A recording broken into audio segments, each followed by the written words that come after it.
Lightweights, we have the returning 3-time guest, Remi.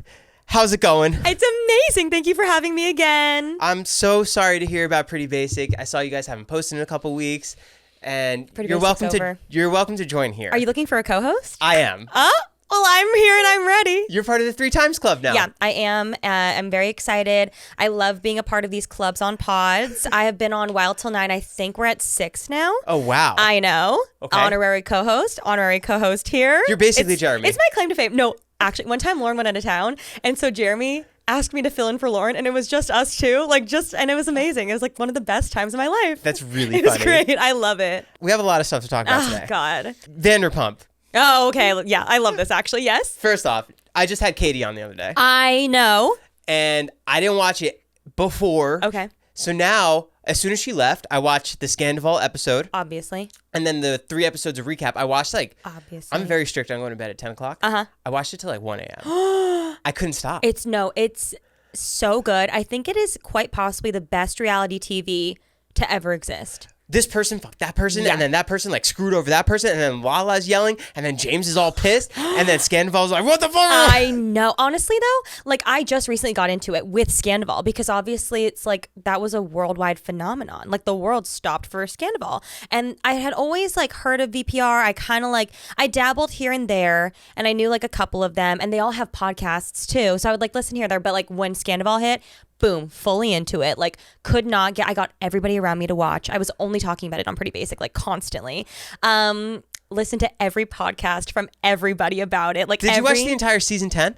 I did, yes. I went back and watched that after, but I'm a newfound fan, but I am obsessed. I'm with season 11 now. Because season 11 picks up right at the height of all the scandal. Yes. I know they went back to the editing day too and re-edited them once they knew the news, which is so good. And you're watching all these people play out now in real time to see what actually happened the past 7 months. And the necklace, all the little things that they would have missed. And it's just diabolical. It's just it's horrible. Do you think season 11 is going to be insane? Yes, I think it would have been more insane if Raquel had come back. Because she started her own podcast now. Yeah. Queen. Do you think just kidding. Sorry. Sorry. I was in my head, I was like, wait, should I have her on? And then I'm like, oh, no. After watching the recap. Yeah, you're actually, I'm okay. It's crazy. Yeah, she's bold. Did she not get paid enough to come back? Or I think, okay, what I heard was there were negotiations. I think that she didn't get a big enough offer. And then ultimately, I'm pretty sure it was for her mental health. Because honestly, she shouldn't have gone back. Right. And after, I just can't even imagine doing how the horrible reunion that would have was been. crazy. Oh my God. I want to just know, how did you feel watching the reunion? Did you agree with what was happening? Were you upset? I'm a newfound fan, so I'm allowed to say whatever I want and be wrong. Yeah, because same thing. I only judged by those 10 episodes, essentially, yeah. Lala and James yelling the entire time is so aggravating to me. Really? Because even Lisa's like, James, relax. We're going to be here all day. We can't get past this. Carry on. Yeah. And then Andy's like, whoa, chill out. Sit down. It was mayhem. It was a lot. They were like little kids. Exactly. Yeah. I think that we couldn't get the real arguments out. That's true. Seeing Sheena walk away from the restraining order and then... The trailer situation. The White Claw had me gagged. That was crazy. No, but watching it back is Tom doesn't know how to defend himself, and then anytime he says anything, he digs himself in a bigger hole. And Ariana's like, "Yeah, we made love." He's like, "Yeah, with your shirt on." And it's "Oh, no, what are you saying?" That to me though just shows exactly who he is in one sentence. You know what I mean? Yeah. I don't think he obviously doesn't think. He just doesn't. No thought process, no brain whatsoever. I got Cal into it too because I was trying to tell him leading up. I was like, you need to watch. He was like, no. And then he came down one day and was like, his best friend from college was like, oh, you should totally check out this show called Vanderpump Rules. It's crazy. And Cal was like, have you heard of Vanderpump? I was like, are you kidding me? That's so... But it's fine. I'll take it. Fiance-like. No, don't even get me started. But I was like, okay, now we'll watch. I have an intrusive thought to say. What? I don't know why. I've done this since I was a kid. It's usually around TV shows that I'm very much looking forward to where, I'm also into The Bachelor, Bachelor in Paradise, Bachelorette, the whole Bachelor franchise. You obviously know what date the finale is coming out on. Oh my God, I feel I should not say this. It's so intrusive. This feels like a big red flag about to happen. No, it's really bad. I've talked about this before, and like I have to imagine some other people do it too. I feel like it's cancelable because I know what you're about to say. Wait, that like I hope that I'm alive by the time that it comes out. Like I hope that nothing horrible happens to me and I die, so I can see who like won The Bachelor. wait. Is that what your thought is? Thought is, yeah. Oh, I was gonna say because you look up endings. Oh, I do. I'm a huge spoiler person. Yeah, you love spoilers. I love spoilers. I love any sort of like spoiler that I can give myself. But I like, if it's January 1st and they're like March 27th, you're gonna find out who won The Bachelorette. I'm like, I hope I make it to March 27th. Oh, that's so funny. Is that so bad? I think that, and like, VPR, I'm like, I hope I make it to season 11. Hope I made it through Scandal. Like every week is the 3-part reunion. I was like, hope I make it to next week. Like I hope so nothing horrible happens to me and I can't make it. No, it's like so, that's probably so bad. But also I'm the queen of looking up spoilers, which I think officially I like need to stop. I love it too. Okay. I know it's a really hot take. Yeah. I know it's very opinionated. Yeah. But like controversial. if you saw a movie and you're like, this is really good, I don't mind knowing how it ends. Oh, I'm the queen of like, someone tells me what movie was just out. Oh, Saltburn. Everyone's like, Saltburn. They're like, I don't want to tell you how it's going to end. I'm like, well, first of all, I'm probably not going to watch it. Second of all, I enjoy knowing what's going to happen. And I found out recently it has to do with like your own anxiety, like, and not being prepared. Like we talked about this for my proposal, how I was like a fucking menace. And I was like, I need to know what's going to happen. It's partially like a control issue and partially to do with anxiety of like, I don't want to have to go through the emotions of not knowing what to expect and then feeling those emotions. Like Big Little Lies, that show that was really big. I started watching it and I was like, because I think it starts like at the end and like rewinds. I was like, no. Too much. I can't expect. I need to know what's happening. So I Googled it. Like I know people hate me for this. I Googled it and like it told me like how it ended. I was like, oh, and then I can like watch enjoyably. But I know not everyone's like that. No, that 1,000% makes sense because I don't want to waste an hour and a half if the ending is just awful. Exactly. And especially with movies like, not to throw him under the bus, but M. Night Shyamalan, where there's that movie about like the trees and then the wind is killing everybody. It's like, I just wasted an Spoiler, hour. Joe. Yeah, hello. Spoiler. Well, I saved everybody time because that movie was awful. That was bad. Really? Yeah. Okay. The trees are killing people. I've never heard of that. Well, I've heard of the movie. I just didn't even know it was about trees. If I remember, I think it's called The Wind, and they like built it up as if maybe like aliens or something come. So like you're expecting this like thing to happen. Wait, but it's called The Wind. You didn't even think? Yeah, I didn't. Maybe it's That's a you issue. That's a user error. That's me. That's my fault. But that's why I like knowing like. If you tell me like, oh yeah, they're in the bathtub and this thing happens, I'm like, oh, okay, I could get behind that. I like know. So then when the bathtub scene comes on, I'm like, oh, okay, so this must be when it's going to happen. Right. But I know 90% of people don't agree. But I just like to know. We're part of that 10%. Yeah, and I love it. And same with VPR. I was like, it has to get me hooked. Yeah. I have to be interested enough to want to spend my time watching. And then when Scandival was a big enough hook, I was like, strap in, let's go. Who is your favorite in Vanderpump? I mean, other than Ariana, because obviously queen. She's a queen. And seeing her in the reunion, like, you're fucking and she looked amazing. And also, like, I'm so happy for all her success after. Dancing with the Stars. She's going to be on Broadway. Did you see? She's in Chicago. Oh, that's crazy. I know. And all her, like, the Duracell battery. You saw the commercials, right? No. The marketing geniuses came out right around Scandival because obviously it was so big. And what did Tom say to her about like, oh, I like good paper towels and, batteries or whatever, like pretending like he does a lot. She got a battery commercial after with Duracell and then got like a Bounty paper towel commercial and like she made like millions of dollars in ads right after. That's crazy. They struck when the iron was hot. It was amazing. And then, I like Lala, but I've told a lot of people that, and they're like, oh, well, if you watched before, you wouldn't like her. I did not find the screaming aggravating. I loved it. And also, she and I drive the same car, allegedly. So Queens. Blue Queens. That's why I don't know the backstory on anybody, really. Yeah. Other than knowing, like, Ariana and Dancing with the Stars. Yes. Okay. And then, I mean, seeing, like, the two Tom-Toms interact are so fun. And knowing they have, like, this unspoken, like, presence together is so crazy. Their relationship is weird. Also, I've wanted to go to Schwartz and Sandy's. It's like is it in WeHo? I think it's like in not quite. It's definitely not like a prime location. It's like in a sad strip mall. I think like probably adjacent to WeHo or something like that. I've even heard that it's in the Valley. I need to look it up. Okay. But I wanted to go. I haven't made it out there yet. But also, I need to watch more of the show, and I feel like I'm a fake fan because I don't know the history of everything, and I need to like start from season 1 and binge. But like Schwartz is just dumb to me. I hate Tom Sandoval. Schwartz is just like dumb. Why do you hate Tom Sandoval? For obvious reasons. Just the cheating? Just like existing. Just like him as a person. I'm like, you're a narcissist, a sociopath, all the things for sure. Even just like the lack of remorse after was the gross. lack. And then that one response of, yeah, we made love with your shirt off was like, what are you saying? I feel like that was the nail. He was already like stapled in there, but that was like the final thing.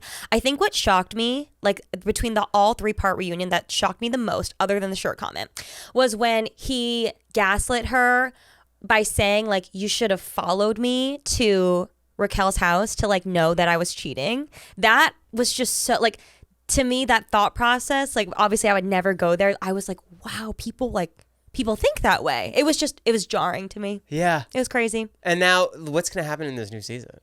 I don't know, but I had kind of thought this, and then I heard like little whispers of maybe like in a podcast that I was listening to that it might be, or maybe it was in the trailer, that it seems to be true, or people have been talking about it on their own podcasts too. Obviously Ariana rose to like huge fame so quickly overnight, and so well deserved, and she seems great. I was like, I wonder if all the other girls, or like if any other castmates are going to start to get a little jealous, and I think they are. I heard that. I heard that. That's like human nature, but also be happy for your girl. Come on.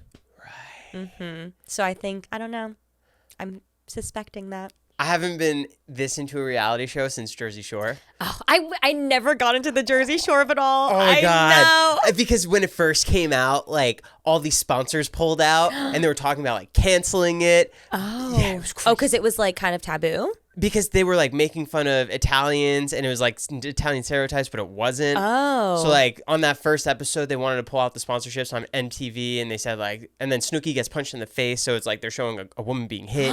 It was so controversial. I've literally never seen even like a lick of Jersey Shore. Like I don't know what goes on or what happened, but it was a cultural phenomenon. Oh, That's for sure. Oh yeah. That was my peak. They just like don't make reality TV like that anymore, other than VPR now. Side note, apparently, and this is alleged because I haven't done like that much research into it, but remember how Raquel or Rachel, after everything, like went to a facility of some sort In Arizona, yeah. Yeah. Do you know what that place is? Is it just like a retreat? I've been there on a brand trip, and it was a brand, like also just that sentence alone. Been there on a brand trip. So obviously if it's a brand trip, like it was like a very luxurious experience. It was a spa. Like I saw like psychics and like sat in these like dome things and did like crystal situations and got massages. Like it was the most, like I think Oprah goes there. Like it's like one of the most like probably like top 10 like spa resorts in the world. So I'm not sure if she like stayed there the whole time and was calling it a facility, but I do know she went, and like they said that, and I was like, no, it's a spa. It's like a health retreat. It's gorgeous. Yeah, it's stunning, and like you get off your phone, like no phones allowed in like in the cafeteria area, and like all these sorts of things. So like I do think it's a retreat, but I don't think it's like a quote unquote facility like they were saying. Have you listened to her podcast at all? No, and I won't be listening. Did you? No, I'm trying to watch the highlights on TikTok, but it's just like the one thing that did piss me off when she's talking to Andy at the end of the third reunion, and he's like, "Did you ever cheat at the house?" And she's like, "No." And then he's like, "Are you lying?" And she's like, "No." And Tom said that we shouldn't say that because that's really bad to cheat in her bed. It's like, so you did? Oh my God. When she came back after, and like I mean, my full opinion, which I really like don't sit down and think about it a lot, but if I were to think about it right now, obviously it was very wrong.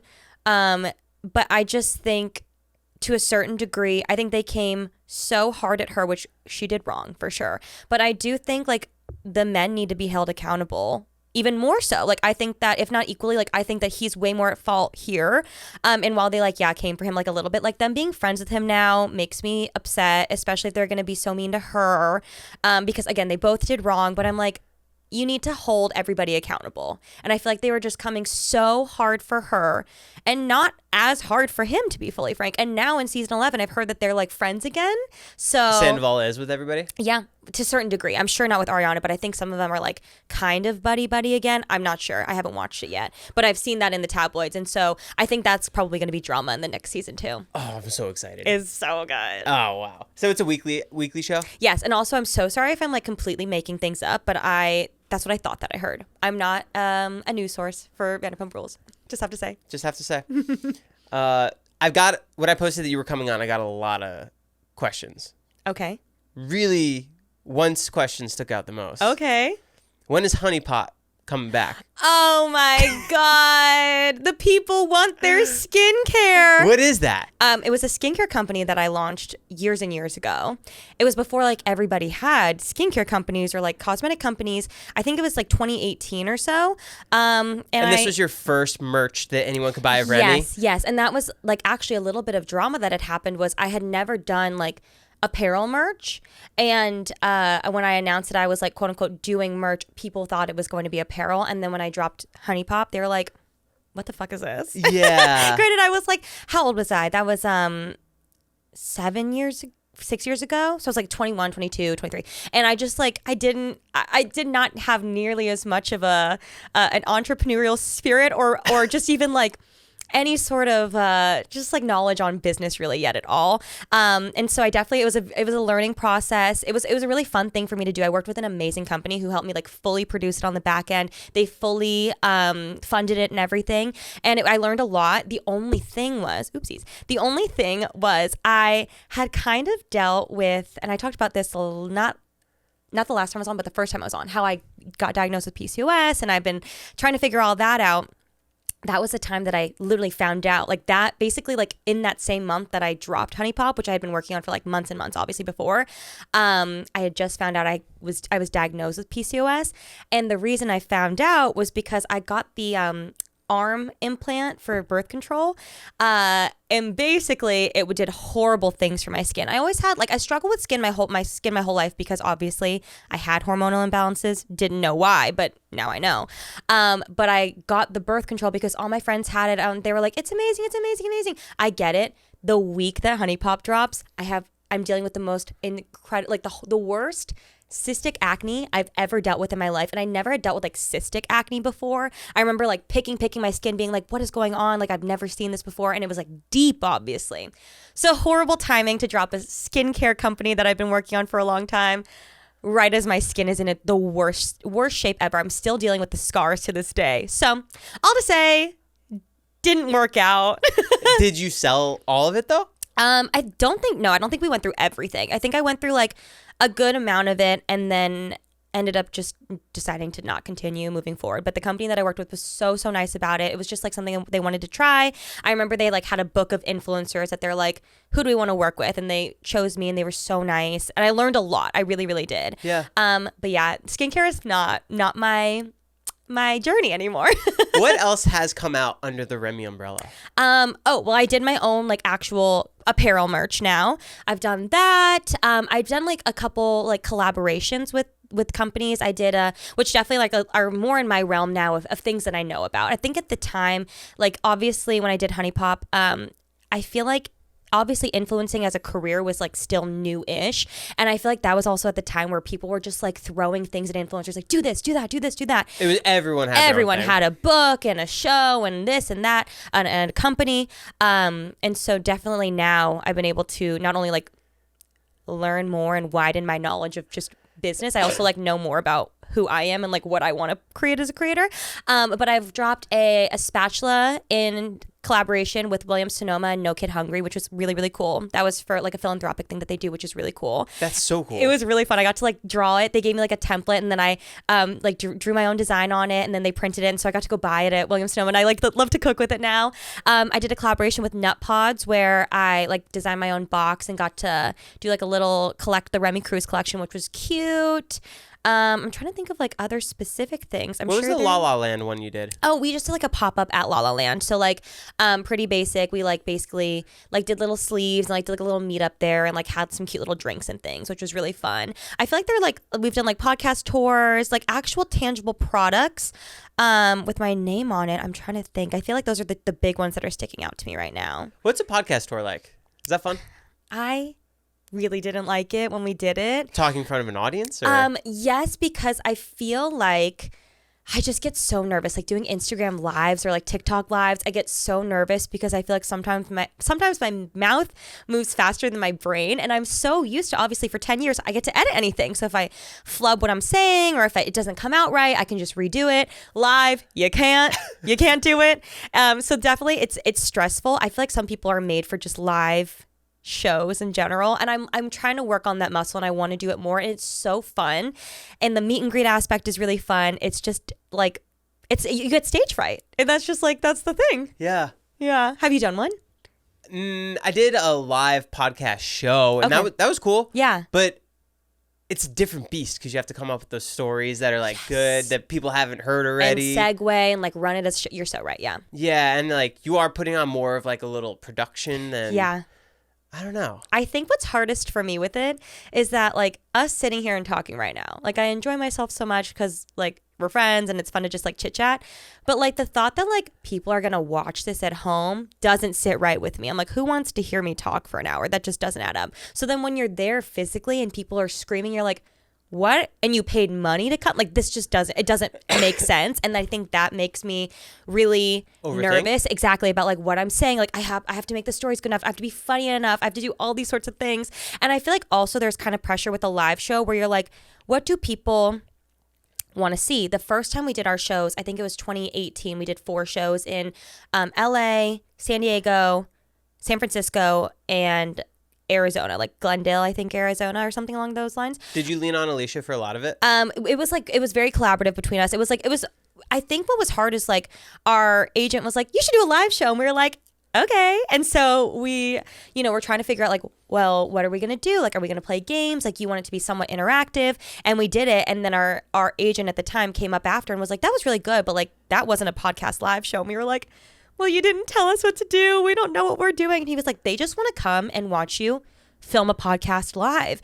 Yeah. And I get really bad stage fright in general. I grew up doing competitive dancing, and like while I was on stage, like for those 3 minutes, it was fine. But like the anxiety before was horrible. So That's so funny. Why? I was trying to figure out if you were a dancer because when you taught Cal the dance the other day, yes, you were great. Oh my God, thank you. So you still had it. I'm not. I grew up dancing. I wouldn't say I was ever good. Like I was very self-aware. I was definitely like middle tier for sure. But I enjoy it. It was like the thing to do that my parents put me in. I did song, which is like cheerleading, but almost like a Laker girl, where it's like not doing stunts or just dancing. With pom-poms. And was it for sports, like Lakers, or what do you mean? Oh, no, just for high school. Oh, my God, no. God, are you kidding? I wish. Out of all the celebrity interactions that you've had, who's been Lana Del Rey. I'm just kidding. Who's the worst? Lana? I'm so sorry. Besides Lana. Obviously, yes. Who would you want to hang out with? Who's the coolest? Who had the best vibe? Ooh. To be frank, I think about this a lot. I don't think I've had very many like celebrity interactions. Even with people on your podcast or like when you go out to events? Megan. Oh, we said best? Yeah, number one. Megan Trainor. Really? I'm just a Megan Trainor like fanatic. That's the only reason she came on, because I am like a huge Megan Trainor fan. Did you DM her? I don't think I did. Actually, I don't even know how that one got set up. But they like essentially, I knew she was coming in because obviously I needed to like prepare, but she like they kind of like surprised me with her. Like she came in and like I had my like moment. Did you have no idea she was coming? I knew she was coming because like they knew I'd be quiet. Like I wouldn't speak because like I love her. I really do. I've been a fan since like her first like title for the first album. Like that was I know that album front and back. So she was amazing. We've been really lucky though that we've never had especially like having like traditional celebrities on the pod. Everyone has always been so nice and like exactly what you would imagine. We've had Ashley Tisdale. I'm also like, obviously I'm a huge fan of Ashley Tisdale, and she was exactly what I could have ever dreamt of. Madison Beer, I'm also a huge fan of her, and she was so incredibly nice. She came back twice and did like a 2-part episode with us. Megan Trainor, like everyone's been nice.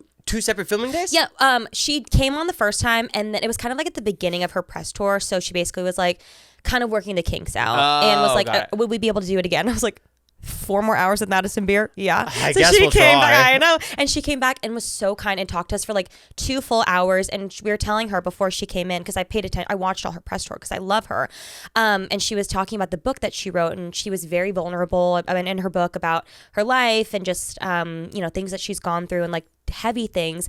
And she did such an incredible job on her press tour. And I remember thinking, like, before she came in for the second recording, like, I'm sure there's a part of her that just like wants to shoot the shit with the girls and like just like have fun and like have a girly time. So when she came in, we were like, we can absolutely talk about the book if you want to talk about it still, but or we could just touch on it, but we could also like get into like fun things if you want. And she was like, I would love that. So we talked about like Marvel and like our favorite fast food things, and like it was really fun. Yeah, it was cute. When you have Ashley Tisdale on, do you do a lot of the prep yourself? Yes, for sure. How do you figure it out? Honestly, what's your process? Like any of the prep with anybody, we have a wonderful producer who will write things up for us and like give us like little like notes here and there, because obviously we're busy and can't like keep up with everything. But I've been very lucky that like everyone that comes on, I'm the biggest fangirl. Like I am to my core a fangirl, and Alisha and I are always like laughing. She's like, I have no problem going up to someone and being like, I'm obsessed with you. Like, oh my God, how's your grandma doing? Like, who's number one right now? Yeah. Oh, Bretman Rock always is really? Like, I just love Bretman. Jeremy Allen White?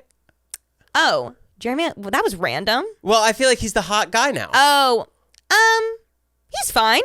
I like don't think about him frequently. Oh, because he had the Calvin Klein campaign, so that's like blowing up. He like just doesn't do it for me. But I mean, I think he's like cute, and I think he's very talented. But like, he doesn't do it for me. Oh, you mean like celebrity hot guy that I'm into? Yeah, because I feel like he's the hot guy. Jacob Elordi's the hot guy. Yeah, like none of them. Barry Keoghan like does it more for me than Jacob Elordi. Really? Yeah, I was telling Cal that the other day. I was like, because also when Barry was in Eternals, I was like, telling Cal that the other day. No, I was like, because I was like, wait, he's cute, and then I was like, he kind of looks like Cal a little bit. Yeah. So I went home, I was like, Cal, that's my new celebrity crush. And then with Saltburn, obviously blew Dance up. in the kitchen naked. Love. No, yeah, literally, yeah. I'm just gonna go upstairs. I'll watch on the home cameras. But he is cute. I really do like him a lot. Yeah. Yeah. Wait, so Bretman Rock, who else? Who am I loving all the time?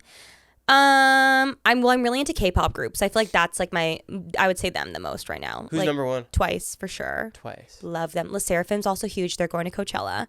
I will be there. Incredible. Were you pumped when they got announced? Oh my God, I was like so excited. Right under Lana, I was like the most excited. So excited. Why is K-pop so like culturally huge? I think just because, I mean, they're incredible. Like the work that goes into being a K-pop idol is more than anything I've ever seen like here in the States. Like the training that goes into it, where they train for years and years and years before they even come out. Oh yeah, just to debut. Like they train for at least, I would say, I think a lot of the Blackpink girls for the most part trained like 6 maybe plus years just to like debut, and then obviously now they've been doing it for like 6 years on top of that. Like they spend a lot of their lives doing it. They like essentially dorm with each other, like they live with each other, they like form like a family, and then it's just like constant training. I'm sure like vocal, dancing, workouts, all diet, all the things just to be able to debut. And then on top of that, I think they just like absolutely fucking kill it between like they're like all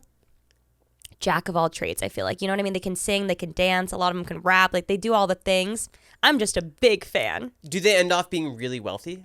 That I'm not sure. I do know the companies, I'm pretty sure, take like a good amount. I'm sure. I actually like, I'm on K-pop TikTok, so there's a lot of them, and I don't know if this is like true, but a lot of them will show like how long they had to debut and like be performing for actively before they were even paid their first check. And like some of them were like, I mean, the really big ones were like almost immediate, or like 6 months, or somewhere like 2 years. Like it takes a long time.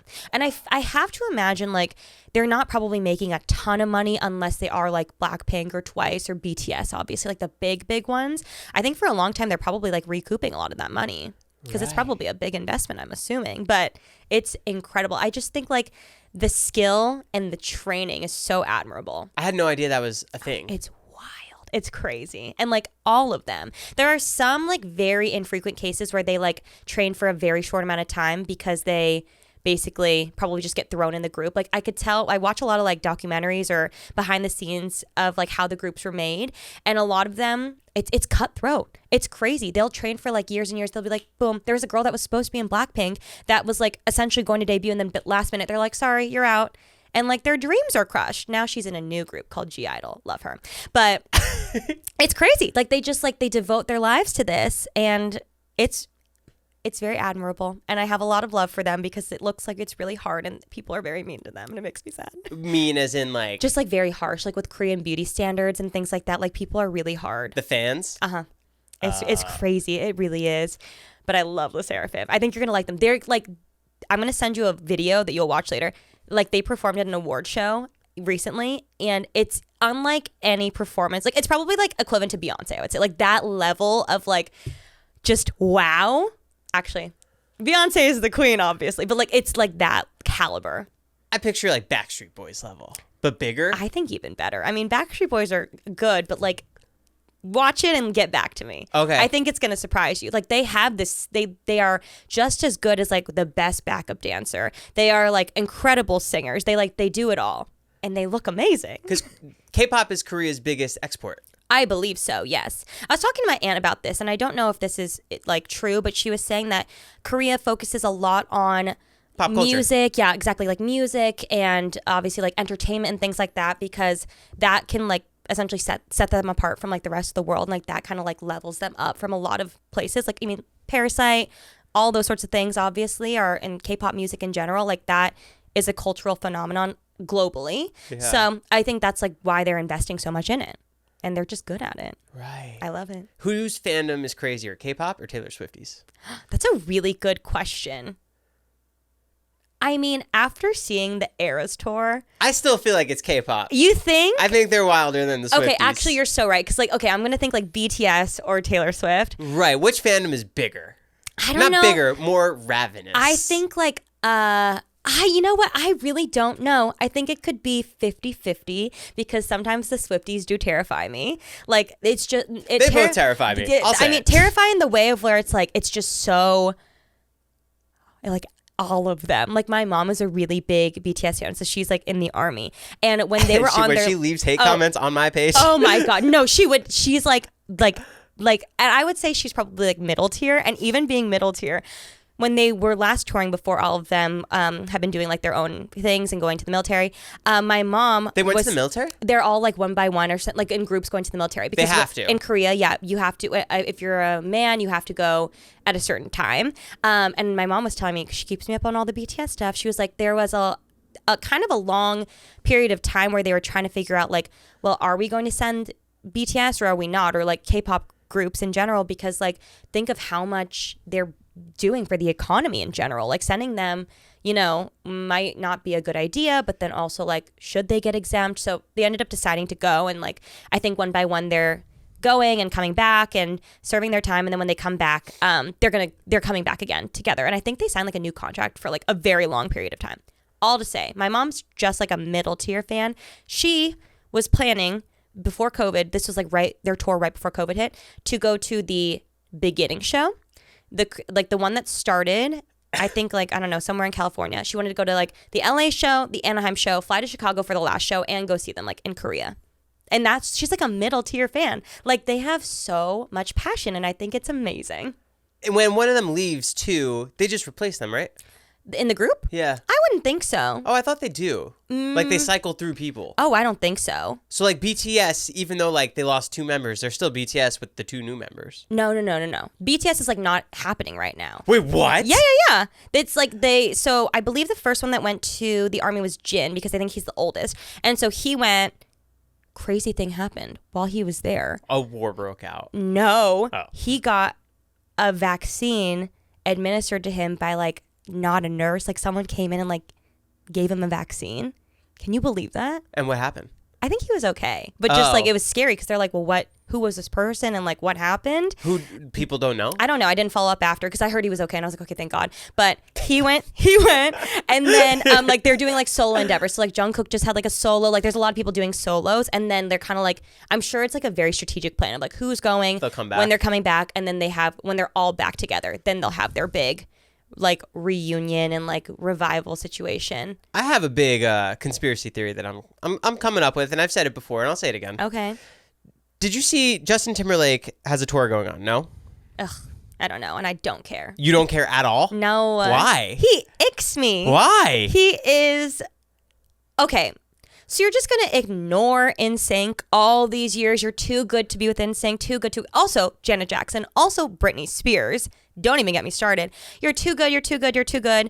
And then you cheat on your wife. And then now... Oh, that's news to me. Oh, yeah. He got caught with who? canoodling with like a co-star in New Orleans, like on a balcony situation. And then now that like... you know, Britney's memoir came out and like all this like Janet Jackson stuff is coming out. Like now it's like coming to fruition and people's knowledge. He's not a good guy. Now he's back with NSYNC. Nope. Not on my watch, sir. With that being said, this is where my conspiracy theory comes into play. Okay. He came back with the Trolls song for the Trolls movie. Yeah, the song's good. With NSYNC. I'll listen to it if it comes on. But I'm not putting it on. Yeah. He came back for that song. Yeah. And now Joey Fatone from NSYNC and AJ McLean from Backstreet Boys are doing their own little tour together. Shut up. And Justin Timberlake's doing his own little tour. Oh, I didn't know that. My theory is they're both building it up to come back together for a co-headlining tour 2025. Okay. Like, that would be good. And I wouldn't be going for Justin, but I'd be going. I'll go for the other 9 members. Yeah, exactly. Were you a Backstreet Boys guy or I was an a NSYNC? Backstreet Boy guy. I was a Backstreet Boys girl. I like wasn't that into NSYNC. That was my first concert though. But I think it really depends on, because my mom bought me the CD and they came out first. So naturally I just got whatever was out first at that time. Okay. So that's why I was a Backstreet Boy. The puppet one? No, that's NSYNC. Oh my God, the blue, the millennium. I know, I'm sorry. I thought Fake we were fan. talking about NSYNC. I'm sorry. No. Yeah, no. But I ended up liking Blink-182 more anyway. Oh, okay. Yeah. I was a big Backstreet Boys girl for sure. NSYNC was like, meh for me. Yeah, because they were always just like the second one. So for me, it was like that. When I was like 6, that's when I realized like, oh, they're just copying them. I mean, boy bands in general are just like early 2000s music in general. Crazy to talk about. Why? In general, just like the phenomenon that it was. I keep saying phenomenon, but like everything is a phenomenon. That really was a moment. Oh, I remember being in kindergarten and I got Britney Spears, Oops, I Did It Again. And I remember singing it like on the playground. Like that is a core memory for me. Lucky, NSYNC. I don't remember the concert because I think my mom said I was 5 and I fell asleep. But like. But you went? Phenomenon, yeah. I must have been 2000. That was the year 2000. I was 5. Crazy. Yeah, I went to see Blink and they had like a flaming fuck sign in the back of it. And I remember my like friend's dad being like, you could watch it, when but you like were a don't kid? say it. Yeah. Oh, I like never got into Blink-182. So did you see them at Coachella last year? No, because it was a surprise announcement. No. I think they announced it that they were coming back like the day before. Did you go at least to weekend 1 and saw that? You saw them? No, I don't do. I protest Coachella. You don't go to Coachella? I protest Coachella. I protest Air One. Wait, really? I could have sworn I've seen you, but I must have been so drunk I was like cross-eyed and thought I saw you there. A lot of people look like me. I'm starting to see this. I did not do that. Yeah, Air One smoothies. You protest it. I mean, rightfully so. Come on. I get it, but they're delicious. No. What if like someone bought you? What if I brought you one? I would not drink it. You wouldn't? I'll You would drink let it. me waste $20? I don't You want didn't anything ask to do with for it. it. I don't want anything to do with it. They're a waste. They're selling waters for like $40 a bottle. Yeah. It's ridiculous. No, it's crazy. It's funny. I protest. It's not on me right now, but I protested the Apple Watch. My wife got it for me for Christmas. Now do you love it? A week later, I drinking did the research on Kool-Aid? it, realized I really wanted one. So she got me one. She got me the same one again. They're actually like very, very impressive. And They're technically- banned. Yeah, they're oh, what? They're banned Where? everywhere. Apple Watches? They can't sell Apple Watches. Why? They stole technology. What? You didn't know this? No. Apple Watch banned. They're literally not doing them anymore? Well, the Apple Watch imports banned in America again. A federal appeals court has denied Apple's motion to temporarily pause a ban on. So they stole another company's pulse oximeter function. And that company sued Apple, said that because the lawsuit, they weren't allowed to sell it, but Apple ended up selling it anyway. So now it happened again. It's even worse than, yeah. Now they're not allowed to sell it. Oh my, so are they never going to sell Apple Watches again? I think they're going to take out that one function so that they can sell it, because whatever they stole was like to read blood levels. Oh, wow. So like I could read mine right now. But that'd be really cool to be able to do that. Exactly. I don't know why they don't just like pay them a huge sum of money. Maybe they don't want to settle. I'm sure that they're Apple. They've got the money. They got. Wow, I didn't know that. That's crazy. Yeah. So when she got it for me, we returned it, and the people that at the Apple store were like, are you sure you want to return it? Like, you can't get this right now. And she's like, yeah, like he doesn't want it. And they're like, is there something wrong with it? Is there something wrong with him? Not the watch is with him? Wait, like, so did you keep it? No, we returned it. You did return it. But then a week later, I did more research on Apple Watches, realized that I really want one. No, it is like, it's very impressive. Now I love it. I don't wear them, but like, I think it's cool. Yeah, I think because I just like not wearing anything. Same. I'm like, even jewelry in general. Like when I knew I was getting engaged, I got so worried because I was like, I don't really wear jewelry. Neither did I. And I was so scared I was going to lose it. Are you good? You're good? You got yours still? I only take my ring off when I'm boxing because they have to wrap your fingers. Oh, yeah. So aside from that. I just got, because even when I go, I know I'm not supposed to, but like if I take it off, I will lose it. I am the queen of losing everything. And so I don't want to work out, like lift weights, obviously, with my ring on because it's so bad. But I just got, maybe I'll send you a link if this interests you. It's a little silicone band and you get it to your ring size. And then it's actually, I'll show you it outside after. It's like a skinny band on the top and the back is like a thick piece of silicone. So it covers the base so it won't scratch your ring up. And you can like lift all your weights normally, like deadlift or whatever it is, like with a dumbbell. And it fully covers it with silicone. It's like a thick silicone pad. Yeah, because I wear gloves now. Okay. I mean, then you're covered. But if you want a link, it was like $8. Yeah, I want to see what that is. I'll show you. So that helps protect your ring though? Yeah, it covers because it's like this thick. So it'll cover this whole part with silicone. And then I can like lift everything totally fine. I don't have to take it off and I can't lose it. Do you feel cooler wearing a wedding ring now? You're like, I'm taken. I love it. I wasn't the girl that was like, when it happened, like, everything with your left hand. But like sometimes and now it's so like attached to me that sometimes I'll be laying there. I'm like, oh, is it on? And I have to like fidget to feel it. Like it feels like a part of me now, which is good. Thank God. And hopefully I won't lose it. Yeah. Did you guys go for your wedding bands yet? No, we haven't done anything. I just hired a wedding planner and that's as far as I've gotten. So have not started much. When are you aiming to have it? Spring of 2025, but also open to, like, we did the meeting and the planner was like, what time are you thinking? I was like, would love spring, but like open to fall, open to winter, open to whatever. I was saying recently, like the only reason I have like not necessarily desire to not get married. Like I just like personally, I don't feel any like need to, I guess I don't feel a need to like plan it or like I'm sure by the time 2025 comes around, I'm going to be like very excited. But for now, I'm just like, I'm very happy where I'm at. I know obviously if I want to have it, I have to plan it. But I more so am aware that like I have a biological clock that's ticking. And I know I want kids in a few years. And for me personally, I want to do it in the timeline of engaged, married kids and like time in between married and kids. So that's kind of the only reason I'm like, okay, gotta get married soonish. Yeah. But that's my only thing I'm thinking about. What's the next step for you? Because you have the wedding planner. Yeah. So it's figuring out a venue. Yeah. And then finding the date that they have. Yes. Which I was talking to Mariah and I was like, are you guys going to look for a venue? And she was saying that they're going to pick their date first, which I thought was so interesting. I personally am going to do venue and then just whatever they have. I guess if you don't have a specific date in mind, I'm like, I'll do March. I'll do April, June. I'll do like September. Like I really don't care. Right. I'm open to whatever's cheapest. Right. How many people do you want to have? I would love to keep it under like 150. Yeah. But I am the queen of just like inviting everyone I know and like making friends everywhere. I already told the planner, I was like, we're gonna have to put a bumper in of like from now till 2025, I know I'm going to make 20 new friends. So I'm like, I have to add a bumper in for that. Like a buffer. So funny. I do. I have to. I'm like the queen of just like, oh my God, you should come to my wedding. Like to the Trader Joe's employees, like, how's your day doing? You should come to my wedding. Are you free Thursday? Yeah. Are you free? So I'm taking that into account and I have zero plans. Like the planner was like, anything you want, anything you don't want. I was like, no, I have zero ideas. I'm not like a... What about the food? Food I'll be picky about when I'm there. Like okay. I haven't thought about anything. The only thing I've thought about that I said, my non-negotiable, I want an In-N-Out truck at the end of the night.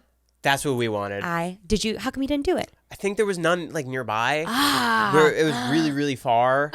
you Yeah. guys did Santa Barbara, right? Yeah, Is and that then public knowledge? Is that okay? Yeah, it was Okay. Santa Barbara, and we were gonna have like the planner's assistant run out and get Taco Bell for everybody at the night. I wanted to do that too. Yes. But then like no one told us about the sound ordinance in Santa Barbara. So No then one the cops told came. you? No, they said that. I think the homeowner said like It'll be fine. it'll be fine. You could like sound ordinance is like 10:30 or 9:30, but you can go till 10. No one's gonna complain. Yeah. And like sure enough, somebody complained. So the cops were there exactly at 9:30. Oh my And the God. DJ like had to turn it off, otherwise we were gonna get arrested. Oh my! Would it have been that bad? I would have went to jail. Yeah. No. I mean, great end to the wedding. Yeah. End it with a bang. I think they would have arrested the DJ, not me. It would have been an arrest though. It's like I that think big of a so. deal. Holy shit! Yeah, I don't even think it was like a fine. Oh my God. I just worked with Taco Bell like today, and I'm working with them soon again. Oh yeah, I saw the cereal. Yes. That's and I was sick. like, so good. Is it? I mean, it's the cinnamon twists In in a cereal. bag. Yeah, exactly, with milk. Which I was like, how have I never thought? Every time I get Taco Bell, I like have to end with those. I prefer the cinnamon twists over the Cinnabon Delights. Like a lot of people like the little balls. I like the cinnamon twists. And so when I mixed it, I was like, how have I not thought to do this? I love cereal too. I'm like a big cereal girl. One of the best fast food desserts, Carl's Jr. Fruit Loops donuts. I'm not a Fruit Loops person. What? I know. The only like fruity cereal I like is Apple Jacks, but I'm not like a Fruity Pebbles, a Fruit Loops. Like I'll eat it. I just like I don't love the fruity flavor. I'm not a Fruity Pebbles either. But Okay. Fruit Loops just like tickle my fancy. It's just a thing. It's just like a nostalgic thing. Yeah. What was your favorite cereal growing up? It's a weird one, but Honey Bunches of Oats. I love Honey Bunches of Oats. I've been in their DMs recently trying to get some anything. Yeah. I just want like a jacket. Okay. Like a cool racing jacket I that think says Honey Bunches of Oats. I'm sure people aren't really asking for that. So You don't yeah, think? one of one. I'm sure. You don't think people are asking that in I their can DMs? imagine so. No. They sent me 3 boxes of Honey Bunches of Oats. What kind? What color are we talking? Box? Box? The orange ones. Ugh, I'm a blue box girl. The almonds? With almonds, yeah. Those are I good. love Honey Bunches of Oats. It's so good. I mean, when you get that big cluster, Oh, you you're can like, do I just want to mix have your this in my day? milk or do I want to just eat it right now? I haven't had it since I was a kid, but I love it.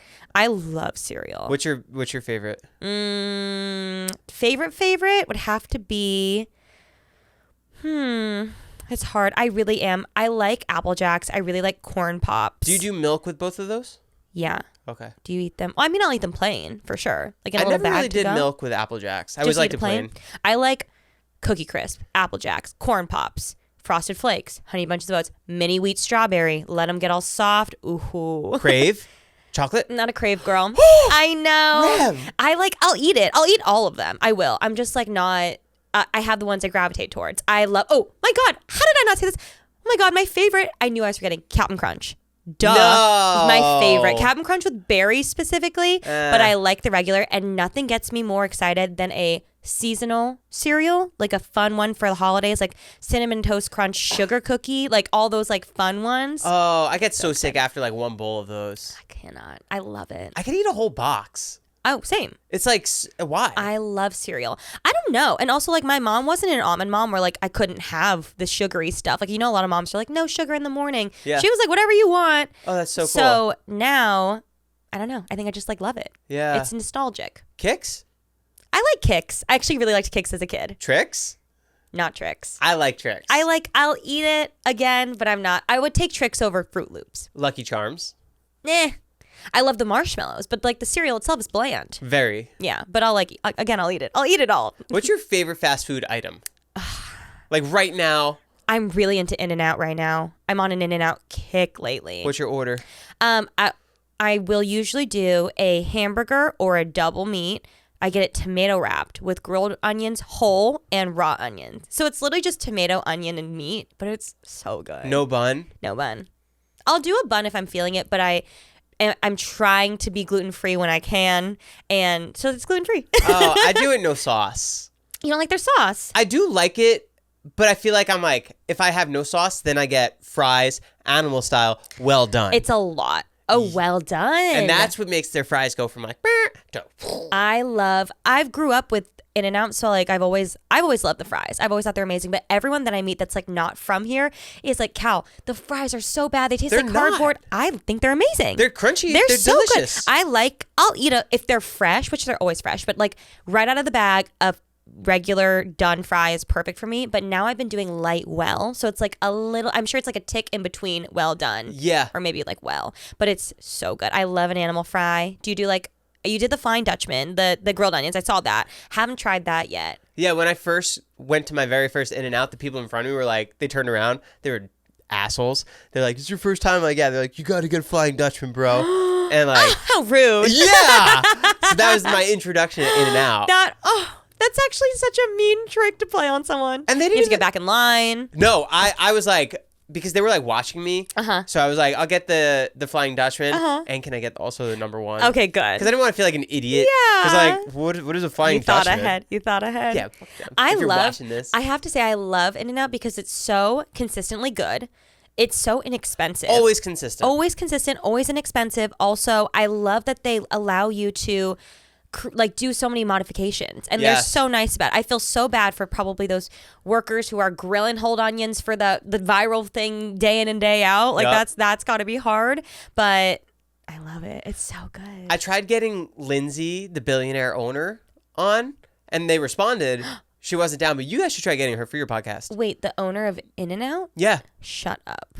She has a book. I think it's out now. So she's doing press. Did she start it, or did like her family start it? Her grandpa and grandma started it, but now she's the CEO. That's so cool. Yeah.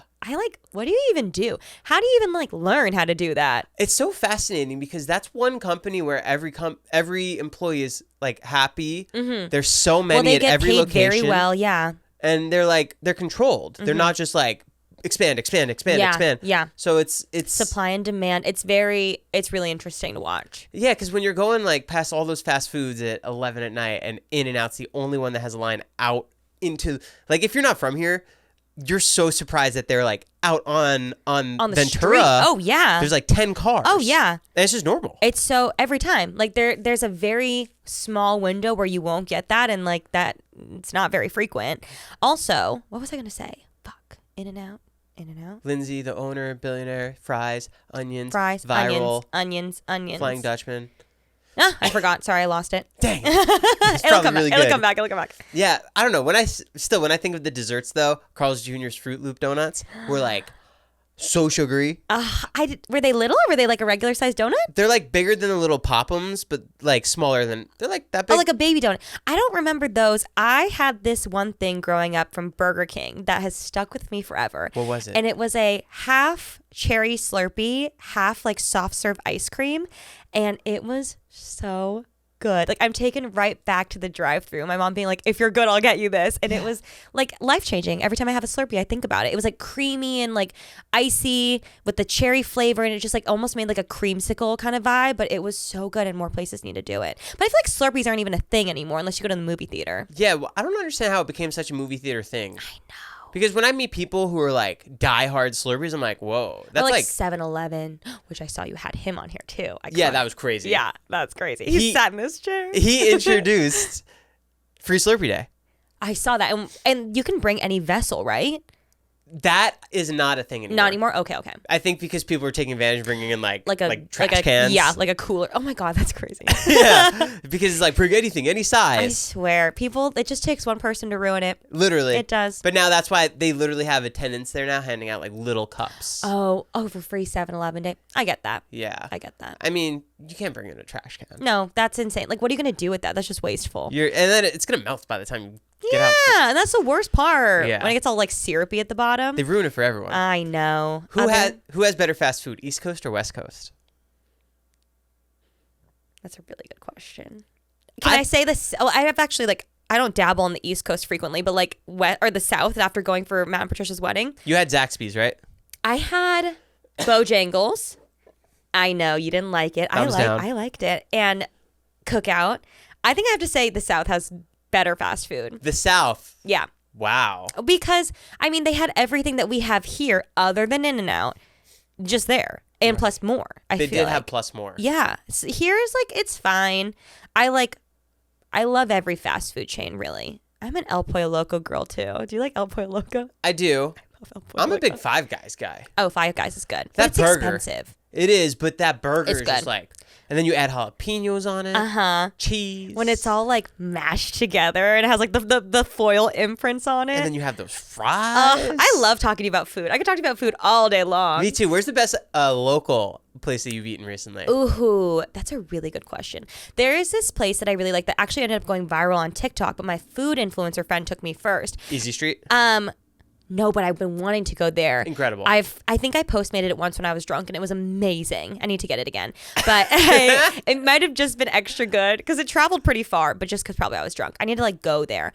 But it's called Are you a sushi fan? Yeah. Scratch Sushi. There's one in Encino. There's one in Beverly Hills now. It's this like speakeasy little like sushi restaurant. It's omakase. So you walk in and like there's 3 sushi chefs in like a speakeasy situation. And there's like 16 little like boards on the wall. And it's like all the fish that they flew in from like all over the world that morning. Is it 16 courses? Yeah, it's like 16 pieces. Oh, and wow. it's amazing. How much? I think it's like 200 something a person. Like it's very expensive. Like I only go for like a special occasion, but it's really cool because it's like omakase, but like a modernized twist to it. So like it's actually just a cool concept in general. There's the sushi, and then on the other side, there's like an omakase pasta bar where they'll just give you like obviously like chef's choice pasta, but they have like a piece of yellowtail that they'll like brush like some sort of mustard on with like crumbles of like they have like a 50-year-old sourdough starter from the pasta bar that they like make into breadcrumbs. It's like all very like modernized. Amazing. I do like sushi, but it is on my protest list right now. Why? Because you don't get filled. Yeah. You're You're not full hungry for- like an hour later. Yeah. And you have to go get like second dinner. Yeah, it's true. It's an appetizer. And I've had a realization, even omakase, I'm protesting that. Okay. There's like 15 courses, but like 10 of them are like, and like 5 of them are, Well, that's my thing. I love sushi. It's like, I would say it's my favorite food or like definitely like top 2. Even monkfish liver. Well, that's the thing. So, when I'm here, you know, or if I'm ordering, then I'll get like, I didn't realize this. I'm a basic bitch when it comes to sushi. I like salmon, tuna, yellowtail, shrimp. Same. Albacore. And uni. Yeah, I'll venture there. Exactly. When we went to Japan and went to this omakase there, it was obviously just like the freshest, most like authentic sushi you could get in Japan. And a lot of the stuff were things that I was not into as much, and so Cal had 2 omakase dinners essentially, and I just sat there and I went to Family Mart after and got like a piece of fried chicken, and that was my dinner. Yeah. But I just realized like I'm not nearly as adventurous as I thought that I was. Same. And I had that realization last week. I'm a diners, drive-ins, and dives kind of guy. Okay. Rightfully so. Take me to a dive bar. I don't want to go somewhere fancy. Oh, okay. I love that. I do love, nothing gets me more stoked than like a bar food. Yeah. Fried pickle. Buffalo wings. Oh, buffalo wings. Anything fried. You know where we went for my birthday dinner the other day? Barney's Beanery. Mulberry Street Pizza. Oh, is it good? Really good. I drive by it all the time. Okay, good to know. Good slices, and I got chicken parm hero. Ooh. Reminded me of New Jersey. Yum. It was great. I love, that sounds good. Yeah. I'm not a big pizza girl though. As I've gotten older, I like it more, but I definitely don't like gravitate towards pizza ever. Maybe because you don't. I feel like they don't have the places here to make you Yeah, gravitate like it. Domino's or something. I mean, I love Domino's, don't get me wrong. But you know what I don't like? I'm not like the reason I've never been a pizza fan is I don't like marinara sauce. I don't like tomato sauce. I don't like spaghetti and meatballs. Like, I love tomatoes. I could eat them whole, but like tomato sauce doesn't do it for me. So when I was a kid, I'd go to like Chuck E. Cheese and my mom would give me the pizza and I'd take the cheese off, wipe the sauce off and put the cheese back on. But I can fuck up a breadstick or a garlic cheesy bread because it's the same thing without sauce. That's why I think you need to go to Mulberry. Okay. Because it's not like the New Jersey and New York pizzas. I feel like they're not drowning in red sauce. Okay. And Just I feel a like light. I like a light. it's like A touch. buttered on. A Almost. kiss. Okay. It is a kiss. I like Prince Street pizza though. Okay. That's good. Like the thick ones. Yeah. I like because it's bread. Yeah, I love yeah. a breadstick. No, I like that too, but you can't have like too much of it. Yeah. I mean, you're full after a slice and then you're sad. What's the hawk in your backyard doing? Oh my God. Alicia told you that, didn't she? Who's Alisha? This girl that used to be my ex co-host. No idea. I blame her for this, by the way. She brought the hawk over? I blame her for this. Yes. Essentially. We're over Alisha. We are over Alicia. And that's why you're leaving Pretty Basic and joining Lightweights. I can't wait for the title to be like, Remi quits Pretty Basic and joins as co-host. Alisha and Remi friendship breakup. Oh my God. Yeah, what happened? I can't believe you guys are no longer friends. I know. Me literally going to her house in like 20 minutes after this for a Pretty Basic meeting. Okay, so I was filming. I had like a full crew coming over to my house to come film my Vlogmas intro for me because I decided to be crazy and do like a whole 6-person crew. They're like bringing all these like movie cameras into my house. And so we're just waiting for it to get dark. So we're all kind of in the kitchen. It's myself, Cal, my best friend, Ollie, and my producer, Whit. We're all just kind of like sitting there waiting. And then all of a sudden, Cal goes to take the dogs out. And when we take the dogs out, we always go out with them because like coyotes and like hawks are in the backyard for the most part, like 99.99% of the time. And so he's going to take the dogs out and I just hear him go, holy shit, and start screaming. And so I get up obviously and I run over because I was scared. And he was like, and we're looking in the backyard and can't see anything. And he goes, I think there was a hawk in the backyard. And I was like, oh my God. And I hate birds. The vermin of the sky. I hate birds. The way they look, the wings, I just sounds? think they're like, they freak me out. It's definitely like a little bit of a phobia for sure. Like they just kind of scare me. Parakeets, even like a little hummingbird is cute, but like anything bigger than like a parakeet, I'm like, ooh, gross. Shudders. I think they're beautiful. And I watch like a lot of videos, like I'm interested in learning about animals, but being around them kind of freaks me out. And so obviously if I hear a hawk, I'm like, oh, that's actually pretty cool. So I'm like looking around and Cal's like, I think it flew away. I'm like, okay. So I go back into the house. I have this big oak tree in my backyard, and Cal like takes the dogs out, and then he starts like screaming, and I'm at the kitchen sink so I can see the tree, and I see him, and he's like, come outside, and I run outside, and I'm looking, and he's like, Remi, a hawk caught a pigeon in the backyard and is tearing it limb from limb in my oak tree.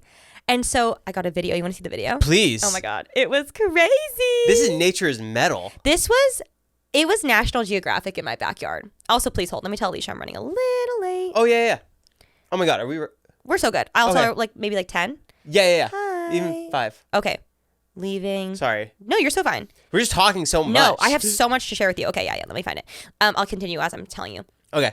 Or I'll look for it while I'm telling you. So, yeah, we look up into the tree, and I had just gotten the tree kind of like shaved back a bit, and basically I could see it, but like luckily one little branch was kind of covering like the really metal part. And basically it had caught it in our backyard, carried it up there, and the pigeon was still alive. Oh, while it's being torn apart? Yeah, I don't even like birds, and it was obviously really sad, and like I was kind of crying, but it was nuts. It was like eventually it died, obviously. And so then we all went inside and we're like watching. And my mom gave Cal for our anniversary gift or like our engagement gift, binoculars. Oh.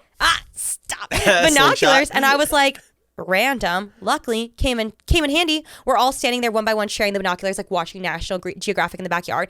And it's literally like, it looks like it's snowing. Feathers are falling. And That's so sad. It was really sad. And so then it finally lands on the... Like I was like hoping it would fly away, obviously. So he's at this point now, the hawk flies onto the ground and it's on like the turf where all my dogs go and like sit and pee and all the things. And I was like, oh my God, like freaking the fuck out. And so we're freaking out. And it starts like, we're watching it like little tear it fucking like the fucking meat coming off the bones.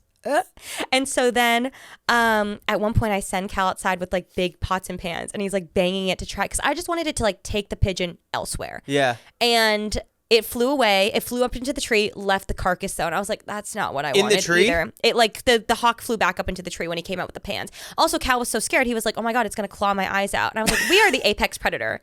I think you'll be fine. The hawk tries eating Cal. You never know. I mean, he looks delicious. And so... We're freaking out. It's there. It's just there for hours. Like it took like 3 hours. It's just like ripping it. Still eating? Still eating. And then finally after 3 hours, it flew away. Wow. And it left like the bones. Oh, so horrible. It left the bones. I'm like, oh my God, this is my worst nightmare. And so then, it's the day before Thanksgiving. It's nighttime now. It's like 5 p.m. And so everybody obviously I was like, who's going to clean this up? Like, I don't know how to sanitize it. I'm not going near it. Like, I would throw up on this bird. And Cal's like, he's like, I can't touch it. I was like, okay, we have to find someone to like come and like exterminate it. So we're like calling all these people. They're like, sorry, we only do termites. Sorry, we only do rodents. Exterminators you're calling? Yeah. Well, because I was like, animal control. You should have called me. Would you have come and done it? Hell yeah. Really? Of course. I love nature. Okay, well, I'll call you next time. Hopefully I never have to, but I'll call you if you want me to. Basically a biologist. It was, oh man, I'm trying to find it. Let me look up like bird. I bet if I type in bird, it'll come up. Luckily, we finally found one guy. You hired a guy to come clean up the bones? Yes, I wasn't going to touch it. I can't find it. I'm sorry, hold on. Wait, let me like look. Rem, this is so funny. I would have never touched it. Well, also I was just like worried, like what if there was like disease or like something? Like I didn't want the dogs to be there. I knew it needed to be like extremely sanitized too in the area. So we're calling around. No one's coming. They're like, sorry. And it's Thanksgiving, so no one's coming. Finally, we get a hold of this guy that's like, okay, I'll be there at 8 a.m. And Cal's like, it's Thanksgiving though. Are you sure that's fine? He was like, it sounds like you need me. 8 a.m. on the dot. This man, my savior, came, cleaned it up. He was like outside for a long time. What did he clean it with? Like spray? I didn't watch. I could not watch. And Cal said he like... He's finishing off the bones. No! Gross! He said he came and like, Cal said he kept coming up to Cal like three separate times and kept going, there's so much blood. There's so much blood. Like it was a massacre scene. And so then he's like trying to find the body of the pigeon, like the carcass, because like it doesn't eat the bones, and they couldn't find it. And then the guy walked around to the other side of the backyard. The hawk had like carried it over to the other side, left the carcass, left the blood on one side, feathers everywhere. I'm still finding feathers to this day. It was metal. This is mayhem. It was my worst nightmare. Oh, but I blame Alisha because I was like, there are not pigeons in my area. Like I don't see pigeons ever like in where I live. Obviously I know like hawks circle, but like this is not normal. And so I'm thinking like, what is going on? And we're like Googling it. We're like, why did this happen? And they were like, oh, if you have a bird feeder in your backyard. She got you a bird feeder. This bitch. I'm so grateful. For Christmas last year, got me this bird because I love watching animals. She got me this bird feeder that almost has like a Ring camera built in, and so the birds will stop and eat the So feed, you can watch and them. it'll like tell you what species of bird it is. You could watch them back, like you could see all these things. I had set it up in my backyard for a whole year. I did not get a single fucking bird. Not a single bird came to my door. I think the one time it came, I think the pigeon came and was trying to eat the bird seed, and the hawk I think was like waiting to see like when a bird was gonna come to the feeder.